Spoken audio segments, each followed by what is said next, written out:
샬롬, 평안하셨습니까? 3월 23일 한 주간의 삶을 시작하게 하시는 하나님께 감사합니다. 우리 함께 주기도문으로 예배를 시작하겠습니다. 하늘에 계신 우리 아버지, 아버지의 이름을 거룩하게 하시며 아버지의 나라가 오게 하시며 아버지의 뜻이 하늘에서와 같이 땅에서도 이루어지게 하소서. 오늘 우리에게 일용할 양식을 주시고 우리가 우리에게 잘못한 사람을 용서해 준 것 같이 우리 죄를 용서하여 주시고 우리를 시험에 빠지지 않게 하시고 악에서 구하소서. 나라와 권능과 영광이 영원히 아버지의 것입니다. 아멘. 네, 이 시간에 함께 찬송가 370장 찬송하시겠습니다. 370장 함께 찬송하시겠습니다. 주 안에 있는 나에게 단 근심이 있으랴 십자가 밑에 나아가 내 짐을 풀었네. 주님을 찬송하면서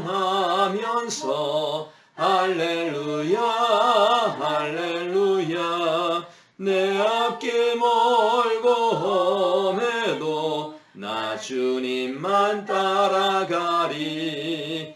그 두려움이 변하여 내 기도 되었고 전날의 한숨 변하여 내 노래 되었네.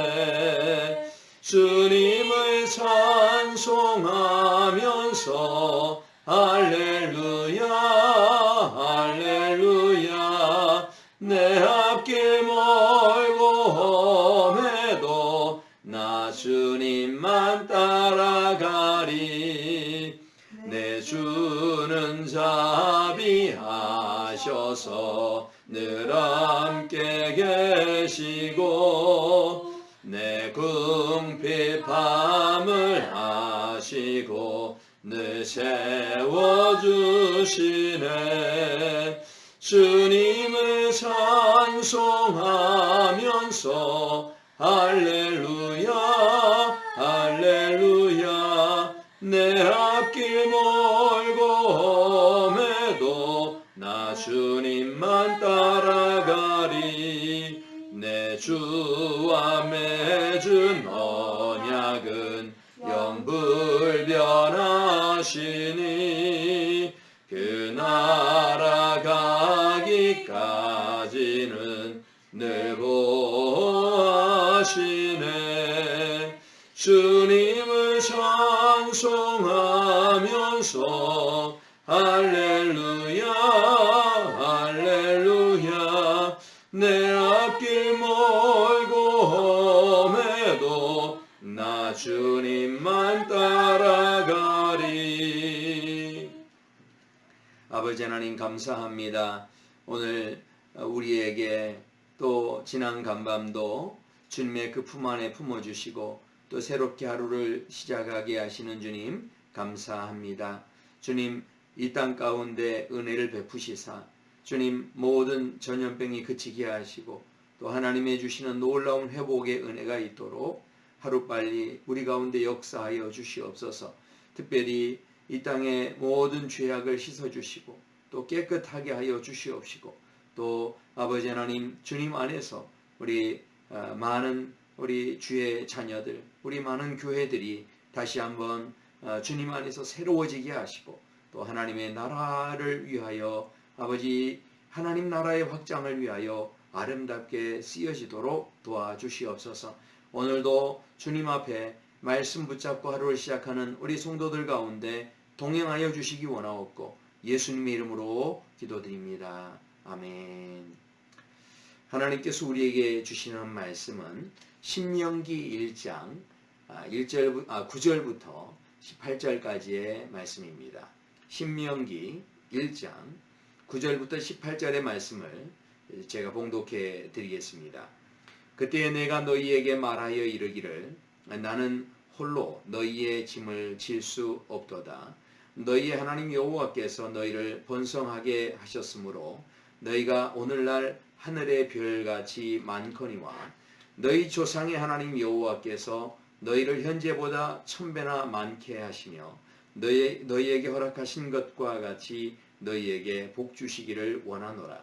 그런즉 나 홀로 어찌 능히 너희의 괴로운 일과 너희의 힘겨운 일과 너희의 다투는 일을 담당할 수 있으랴. 너희의 각 지파에서 지혜와 지식이 있는 인정받는 자들을 택하라.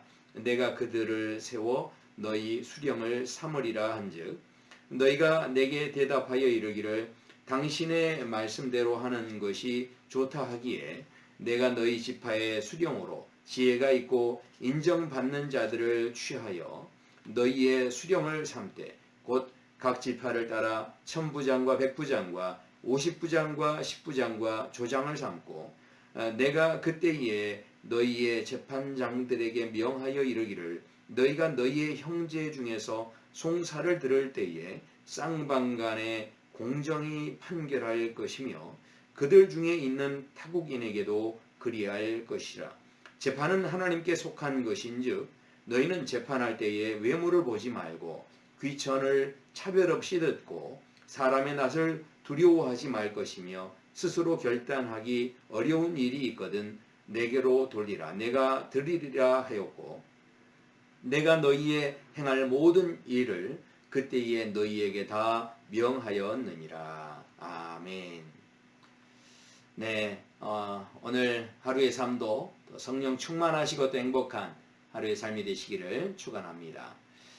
신명기서의 말씀을 이제 저희가 아침마다 또 새벽마다 묵상하게 될 텐데요. 이 신명기서는 모세가 광야에서 하나님께 받은 그 십계명과 또 하나님의 많은 율법의 말씀들을 이 광야 생활을 하면서 이제 이스라엘 백성들이 앞으로 다가오는 미래 가나안 땅이죠. 그 땅을 들어가기 전에 우리가 어떻게 살아야 할까, 또 그 땅에 들어가서 어떻게 살아야 할까 하는 것들을 말씀하시는 그런 내용들입니다. 그래서 이 신명기 안에는 모세가 3번의 설교를 하고 있고요. 또 마지막에는 이제 이 세 번의 설교가 이 고별 설교인데 이 마지막에는 모세의 죽음에 대한 그런 이야기가 전개가 됩니다. 이 고별 설교를 시작하면서 첫 번째로 도전하는 아주 귀한 말씀이 어제 본문에 있었는데요. 그것은 바로 하나님께서 반드시 약속한 땅을 우리에게 주신다라고 말씀을 합니다. 하지만 약속을 주셨다고 해서 거기에 머물러 있지 말고 도전하며 아무리 약속이 있다고 할지라도 그 약속은 반드시 이루어지겠지만 그럼에도 불구하고 가만히 있지 말고 땅을 차지하기 위해서 도전하라. 땅을 차지하기 위해서 행동하라. 이것을 말씀하고 있습니다. 그런데 그렇게 한다고 할 때 그때 이 모든 일을 진행해 나갔던 이 모세, 여호수아, 그 모세가 있는데 이 모세가 아무리 위대한 지도자였다고 할지라도 이 일들을 혼자 감당하기가 결코 쉽지 않았다라는 것이죠. 그렇기 때문에 오늘 본문에서는 혼자 짐을 져서는 안 된다 하는 것을 말씀하기 시작합니다. 9절의 말씀을 보시면 그때 내가 너희에게 말하여 이르기를 나는 홀로 너희의 짐을 질 수 없도다. 출애굽 초기에 모세가 이스라엘 전체 백성들의 송사를 담당하고 또 판결을 담당을 했기 때문에 그 많은 사람들의 문제를 이 한 사람이 감당을 한다는 것 자체가 참 쉽지 않은 일이었을 것 같습니다. 그 당시 이스라엘 전체 인구를 보면 그 인구가 한 200만 정도 되니까요. 이들 안에서 수많은 문제들이 생겼을 텐데 그것을 모세 혼자 다 감당했을 때 그 장인 이드로가 와서 충고하게 되죠.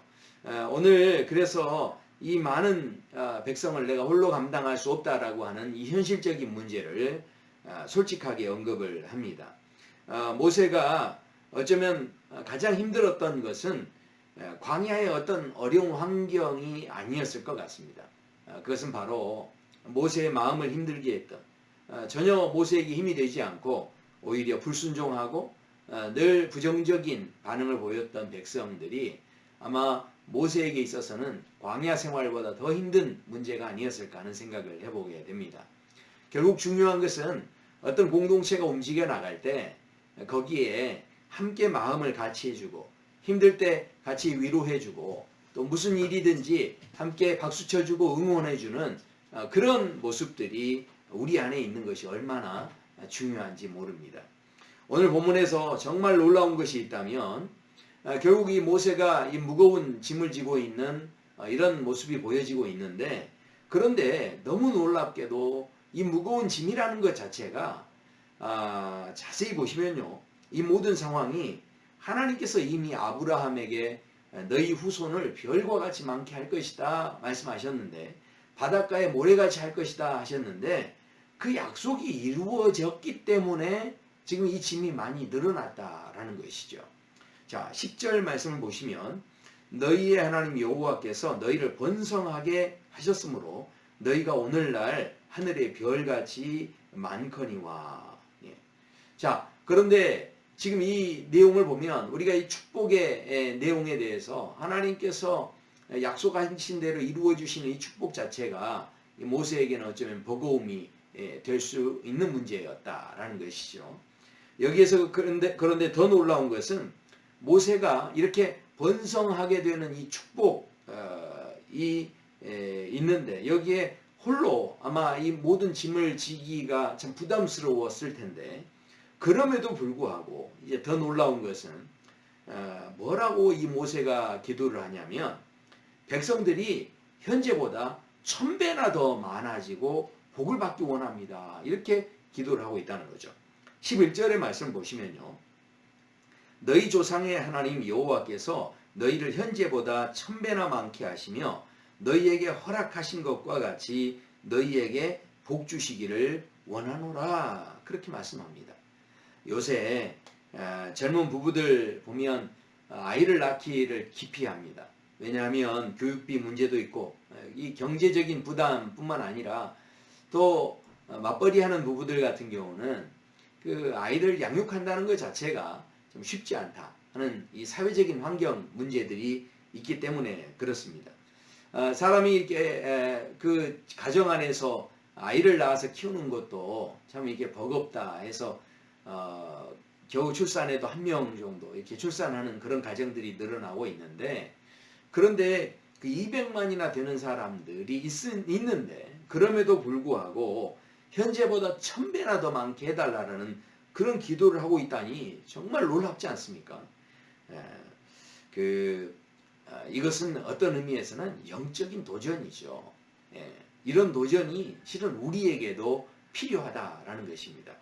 음악사를 연구했던 어니스트 유먼이라고 하는 사람이 그런 이야기를 합니다.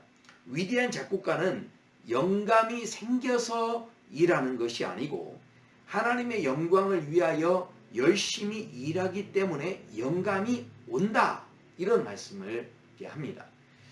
그러면서 이분이 이야기하기를 베토벤이나 모차르트나 바그너나 바하나 하이든 같은 이런 유명한 음악가들은 오직 하나님의 영광을 위해서 열심히 일했을 때 하나님께서 그들에게 영감을 주셨다. 그렇게 이야기를 합니다. 다시 이야기하면 영감을 기다려서 영감을 받은 게 아니라는 겁니다. 하나님의 영광을 위해서 오히려 도전하며 나갔을 때 하나님께서 그들에게 갑절의 영감을 부어 주셨다라는 것입니다. 그래서 오늘 본문의 모세도 이 과거의 결과에 매이지 않습니다. 지금 상황이 실패를 했든 아니면 지금은 굉장히 숫자가 많아졌으니까 성공이라고 볼 수 있겠죠. 그러나 그 상황에 매이지 않습니다. 결과가 어찌 됐든 간에 하나님의 마음을 가지고 이 부양할 사람이 많아져서 책임감도 커지고 부담감이 커졌겠지만, 그러나 하나님의 마음은 이 땅에서 번성하기를 원하시는 마음이 있으셨기 때문에 그 마음을 가지고 기도하는 겁니다. 도전하는 겁니다. 1000배나 많게 해주십시오. 그저 사람의 생각으로 이만큼이면 됐다라고 한정하고 제한하지 않았다라는 것입니다. 하나님의 마음을 가지고 있는 이 모세의 기도가 우리에게도 필요하다라는 것입니다. 우리 하나님은 제한받지 않으시는 하나님이신 줄로 믿습니다. 그 하나님의 마음을 가지고 지금 결과가 혹시 부족하거나 혹시 넘치게 된다 할지라도 이만큼이면 됐다, 이제 됐다라고 하지 않고 오히려 거기에 대해서 현재보다 1000배나 많게 해주십시오. 이런 도전의 기도가 필요하다는 것이죠. 이렇게 도전할 때 우리에게 새로운 영감도 주시고 능력도 주시고 또 힘도 주실 줄로 믿습니다. 그래서 그 부양할 수 있는 이제 그런 많은 사람들을 이제 돌볼 수 있는 시스템과 조직과 능력까지 함께 구합니다. 12절 보시면 그런즉 나 홀로 어찌 능히 너희의 괴로운 일과 너희의 힘겨운 일과 너희의 다투는 일을 담당할 수 있으랴. 그렇게 말씀하고 있죠. 그래서 모세는 백성들이 각 지파에서 자치적으로 인정받고 또 선택받는 그런 사람들에게 권위를 부여해서 수령으로 삼겠다. 그렇게 이야기를 합니다. 13절에 그들을 그렇게 수령으로 삼겠다라고 하는데 바로 천부장, 백부장의 제도들이 여기에서 생겨나고 있죠. 결국 모세가 이 중간 리더인 재판장을 이제 세우게 됩니다. 그리고 그 재판장에게 공정한 재판을 할 것을 요청하고 있습니다. 16절에 보시면 내가 그때에 너희의 재판장들에게 명하여 이르기를 너희가 너희의 형제 중에서 송사를 들을 때에 쌍방간에 공정히 판결할 것이며 그들 중에 있는 타국인에게도 그리할 것이니라. 공정히 판결할 것이며 왜 공정하게 판결하라고 했을까요? 그 이유가 17절에 나옵니다. 재판은 하나님께 속한 것인즉 너희는 재판할 때에 외모를 보지 말고 귀천을 차별 없이 듣고 사람의 낯을 두려워하지 말 것이며 스스로 결단하기 어려운 일이 있거든 내게로 돌리라 내가 들으리라 그렇게 말씀합니다. 재판이 하나님께 속해 있다라는 것입니다. 공정하게 우리가 재판해야 하는 이유가 뭐냐? 바로 재판이 하나님께 속해 있다. 자, 무슨 이야기입니까? 공정한 재판은 진정한 공정한 재판이 되려면 하나님을 경외하는 마음이 있을 때 그것이 이루어진다라는 그 의미가 여기에 포함되어 있다라는 것입니다. 공정한 재판. 그러니까 무슨 이야기냐면 재판이 하나님께 속해 있기 때문에 이게 공정한 재판이 되려면 하나님을 경외하는 마음이 있어야만 그래야 거기에서 이 공정한 재판이 이루어질 수 있다라는 것이죠. 아마 우리가 이 공정한다는 게 이게 쉽지 않을 겁니다. 사람이 공평하다 이게 가능하겠습니까? 그러나 가능했던 한 사람이 있었죠. 성경에 보면 가장 공평한 사람 누구였습니까? 솔로몬이었죠. 그러니까 이 솔로몬이 가장 공평한 사람으로 지혜로운 사람으로 우리에게 알려져 있습니다. 그런데 이 솔로몬이 그 지혜가 담겨 있던 그 내용을 우리가 이 전도서나 잠언을 통해서 보게 되는데 전도서에 보면 그런 시작의 부분들이 그렇습니다. 헛되고 헛되고 헛되다. 모든 것이 헛되다 하면서 죽음에 대한 이야기를 하는데 마지막 결론에는 뭐라고 말씀합니까? 그러므로 청년의 때에 너희는 창조주 하나님을 기억하라. 그렇게 말씀합니다. 그러니까 모든 지혜가 어디서 나온다는 겁니까? 하나님을 기억하는 데서. 그러니까 우리가 공평한 삶, 공정한 삶이 우리에게 있어지려면 그런 지혜가 우리에게 있으려면 그런 분별력이 우리에게 있으려면 우리가 뭘 해야 한다는 겁니까? 창조주 하나님을 기억해야 한다는 것입니다.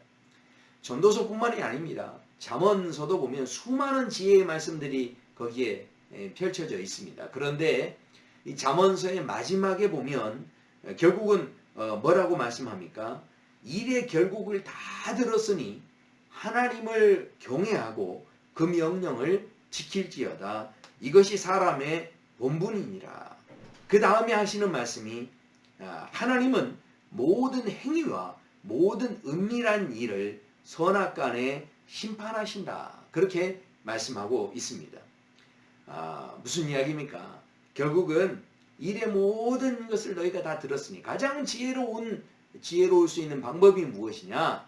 가장 공정할 수 있는 방법이 무엇이냐? 바로 하나님을 경외하는 데서 이 공평의 원리가 나올 수 있다라는 것입니다.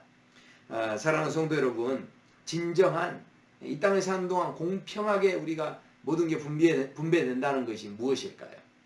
우리가 세상적으로 보면 여러 가지 개인적으로 수고하고 노력하고 애를 썼습니다. 그 수고에 따라서 정말 그 수고한 사람들이 상을 받는 것이 우리는 공정한 분배다 이렇게 생각을 합니다. 하지만 하나님이 분배하시는 방법은 이 세상이 갖고 있는 사고와는 전혀 다르다라는 것입니다. 실제로 예를 들자면 현장에 나가서 선교하는 선교사님들이 가장 큰 상을 받아야 맞겠죠. 그런데 놀랍게도 하나님은 현장에 나간 선교사뿐만 아니라 그 선교사를 보내는 선교사, 그러니까 그 선교사를 후원하고 위에서 기도해주는 그 기도가 아무도 알아주는 그런 기도가 아닐지 모르지만 그 기도를 채워가는 그 사람들을 하나님은 주목하고 계신다는 것이죠. 그렇기 때문에 물론 가는 선교사가 받을 영광과 상급도 크지만 그러나 보내는 선교사가 받게 되는 그 영광과 상급, 그것은 사람이 계산해낼 수 없는 겁니다. 가장 공정하신 하나님, 가장 공평하신 하나님께서 그 모든 것을 갚아주실 수 있다라는 것이죠. 결국 하나님을 경외하는 자에게 그런 은혜가 있다라는 것입니다. 히브리서 5장 7절을 보면 그렇게 말씀이 나옵니다. 하나님께서 누구의 손을 들어주시는지를 말씀을 하는데 정말 놀라운 말씀을 하십니다. 그는 육체에 계실 때에 자기를 죽음에서 능히 구원하실 이에게 심한 통곡과 눈물로 간구와 소원을 올렸고 그의 경외하심을 인하여 들으심을 얻었느니라. 아멘. 무슨 말입니까? 예수님께서 우리에게 도전하고 계십니다. 예수님 스스로도 그러셨다는 거죠. 눈물로 기도하셨는데 그 경외하심을 인하여 들으심을 얻었다라는 것입니다. 무슨 이야기입니까? 우리가 진짜 하나님을 경외하는 그런 삶을 살아가기 시작하면 우리가 지금 이 사람이 잘했다 잘못했다 다른 사람 볼 것 없습니다. 내가 하나님을 경외하는 자리에 서기 시작하면 그러면 하나님께서 그 삶을 사는 사람에게 공정하게 응답해 주시고 모든 일을 합력하여 선이 이루어지도록 도와주시는 하나님의 응답의 은혜가, 하나님의 보상의 은혜가 그 경외하는 자에게 임하게 되어진다라는 것입니다. 이 어려운 시국에 우리가 해야 할 것이 있다면 누가 이렇습니다. 저런 사람이 이렇습니다. 다른 사람을 주목할 필요가 없습니다. 우리는 이제 더 나은 믿음의 세계를 향해서 도전해 나가야 할 때가 되었음을 말씀하고 있습니다. 우리가 그저 하나님의 약속의 말씀이 분명히 이루어지겠지만 하나님은 머물러 있지 말라고 하십니다. 행동하기 원하시고 도전하기 원하시고 다른 사람 보지 않고 그저 나의 표대가 되시는 그 주님을 향해서 내가 경외하는 마음으로 일어서 나가기 시작하면 내 모든 과거의 결과가 어찌됐든 상관없이 주님 앞에 그렇게 은혜를 구하고 나아가면 그 경외하는 자에게 들어주시는 그 귀한 은혜를 우리에게 주실 줄로 믿습니다. 이 시간에도 다시 한번 우리가 그 놀라운 주님을 바라보시고 또 하루의 삶이 주님과 동행하시는 주님을 진정으로 경외하는 그 중심이 살아나는 그런 복된 하루가 되시기를 축원합니다. 함께 기도하겠습니다. 아버지 하나님 감사합니다. 오늘 말씀을 통하여 하나님께서 이 신명기 말씀을 통하여 약속의 땅을 차지하라라고 말씀하시고 도전하시는 주님, 그 약속의 땅은 반드시 하나님의 약속대로 이루어지겠지만 그러나 가만히 있지 말고 도전하며 행동하며 나아갈 때 우리 하나님께서 응답하여 주시고 진정으로 경외하는 자를 통하여서 아버지 하나님 하나님의 뜻을 이루시며 또 하나님이 들어주시는 귀한 은혜를 주실 줄로 믿습니다. 그 은혜를 받아 누리는 우리 모든 성도들의 삶이 되도록 도와주시옵소서. 오늘 저희들의 모든 하루의 삶 속에 아버지 하나님을 바라보고 집중하는 우리 모든 성도들에게 합력하여 선이 이루어지는 놀라운 은혜가 있도록 도와주시옵소서. 감사하며 예수님의 이름으로 기도드립니다. 아멘. 네, 사랑하고 축복합니다. 네, 행복한 하루 되십시오.